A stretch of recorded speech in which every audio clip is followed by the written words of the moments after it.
বন্ধুরা, আজকে দারুণ একটা স্ন্যাক্স রেসিপি শেয়ার করব তোমাদের সাথে। দুর্দান্ত এই স্ন্যাক্স রেসিপি শীতের সন্ধ্যায় জমে যাবে। আওয়াজটা শুনেই বুঝতে পারছো যে ঠিক কতটা মুচমুচে। এই রকম মুচমুচে আর টেস্টি একটা স্ন্যাক বাড়িতে আমি রিকোয়েস্ট করব যে তোমরা একবার হলেও বানিয়ে দেখো, আর তারপর আমাকে জানিও যে কেমন লাগলো। অসাধারণ খেতে, বানানো খুব ইজি। ঝটপট দেখে নি চলো।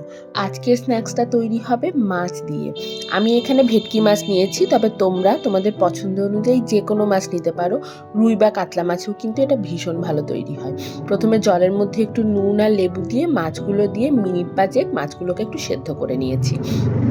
তারপর মাছগুলোকে তুলে নিয়েছি, আর এই জলটাকে ফেলবো না, আমি এটার খানিকটা একটা কাপের মধ্যে নিয়ে নিয়েছি। তারপর যে কাজটা করতে হবে, যে মাছ থেকে সমস্ত কাঁটাগুলো বেছে মাছগুলোকে এরকম একটু গুঁড়ো গুঁড়ো করে রাখতে হবে। এরপর একটা পেস্ট তৈরি করব, তার জন্য মিক্সিং জার নিয়ে নিয়েছি। তার মধ্যে নিয়ে নিচ্ছি রসুন, লঙ্কা আর আদা, আর যে মাছের সেদ্ধ করার জলটা রেখেছিলাম সেই জলটা দিয়ে পেস্টটা রেডি করব। এই জলটার মধ্যে একটা অদ্ভুত সুন্দর ফ্লেভার থাকে, তাই এই জলটা ফেললে একদমই চলবে না। পেস্টটা রেডি করে নিলাম। এরপর কড়াইতে নিয়ে নিয়েছি তেল, আর তারপর নিয়ে নিয়েছি একদম মিহি করে কুচিয়ে রাখা 3টে মিডিয়াম সাইজের পেঁয়াজ। পেঁয়াজগুলো বেশ স্বচ্ছ হয়ে আসা পর্যন্ত ভেজে নিতে হবে।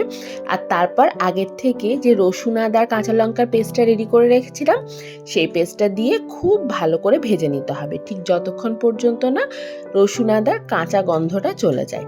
তারপর আমি এখানে কিছু মশলা দিয়েছিলাম, কিন্তু দুর্ভাগ্যবশত ভিডিওটা ওঠেনি, তাই মশলাগুলো তোমাদের আলাদা করে দেখিয়ে দিচ্ছি। নর্মাল মশলা হলুদ, লঙ্কা, জিরে, ধনে, আর তার সাথে একটু গরম মশলার গুঁড়ো। ভালো করে মশলাগুলো দিয়ে খুব ভালো করে কষিয়ে নিয়েছি। আর তারপর আগের থেকে যে মাছটা বেছে সরিয়ে রেখেছিলাম সেই মাছটা দিয়ে ভালো করে মিশিয়ে নিয়েছি মশলার সাথে।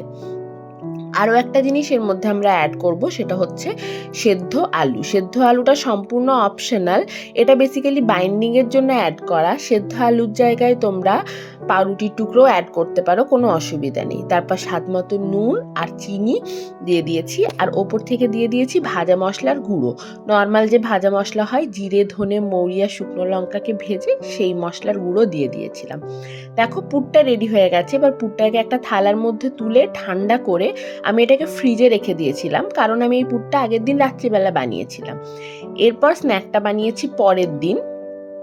তার জন্য আমি পুর নিয়ে নিয়েছি, আর যে বাটিতে যেটা দেখলে সেটা হলো ডিমের গোলা। ডিমের সাথে হাফ চামচ কর্নফ্লাওয়ার আর হাফ চামচ ময়দা দিয়ে ভালো করে গুলিয়ে নিয়েছিলাম। এখানে নিয়ে নিলাম ব্রেড ক্রাম্ব, একটু নুন আর একটু চিলি ফ্লেক্স মাখিয়ে নিলাম।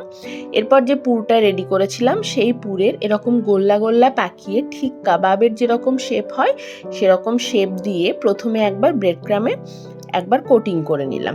আমি বিস্কুটের গুঁড়ো দোকান থেকে কিনে এনেছি, তোমাদের কাছে কেনা না থাকলে তোমরা পাউরুটি একটু মিক্সার গ্রাইন্ডারে গুঁড়ো করে সেটাও ব্যবহার করতে পারো, ওটাতেও কিন্তু খুব মুচমুচে হয়। এদিকে একটু কর্নফ্লাওয়ার একটু জলে গুলে নিয়েছি, সেই কর্নফ্লাওয়ার গোলার মধ্যে মাছের পুরটা একবার এপিট ওপিট করে ডুবিয়ে আরও একবার ব্রেড ক্রামে এটাকে ভালো করে কোট করে নেব। আমার যে পুরটা আমি বানিয়েছিলাম সেই পুরটায় মোট 9টা এইরকম কাবাবের মতো শেপের প্যাটি তৈরি হয়েছে। দেখো তোমাদেরকে দেখিয়ে দিচ্ছি। এরপর চলে যাবে আসল জায়গায়, সেটা হচ্ছে ভাজা। ভাজার টেকনিকটা একটু অন্য রকম, তবে এরকমভাবে ভেজে দেখো ভীষণ খাস্তা খেতে লাগে। ডিমের গোলাটাতে ডুবিয়ে প্রথমে এরকমভাবে ছেড়ে দিলাম ওপর থেকে, আর হাতে করে একটু করে ডিমের গোলা নিয়ে এরকমভাবে ঠিক ওপর থেকে ওটাকে ছড়াতে থাকতে হবে, ঠিক যেরকম ফিশ কবিরাজিতে দেওয়া হয় সেরকম। তারপর ভালো করে তেলে ভেজে এক পিঠ উল্টে দিয়ে আবার অপর পিঠেও ঠিক সে একই রকম ভাবে ডিমের গোলা ছড়াতে হবে। তারপর দু পিঠই বেশ লাল লাল করে ভেজে গরম গরম একদম এই স্ন্যাকটা সার্ভ করতে হবে। একবার বানিয়ে দেখো, আবার বানানোর রিকোয়েস্ট আসবে, কথা দিচ্ছি। এত ভালো খেতে হয়। আশা করব একবার তোমরা অবশ্যই ট্রাই করবে। ট্রাই করলে কিন্তু আমাকে অবশ্যই কমেন্টে জানাবে, আর তাছাড়াও এই রেসিপিটা তোমাদের কেমন লাগলো সেটাও কিন্তু আমাকে অবশ্যই কমেন্টে জানিও। চলো আজ এটুকুই, টাটা।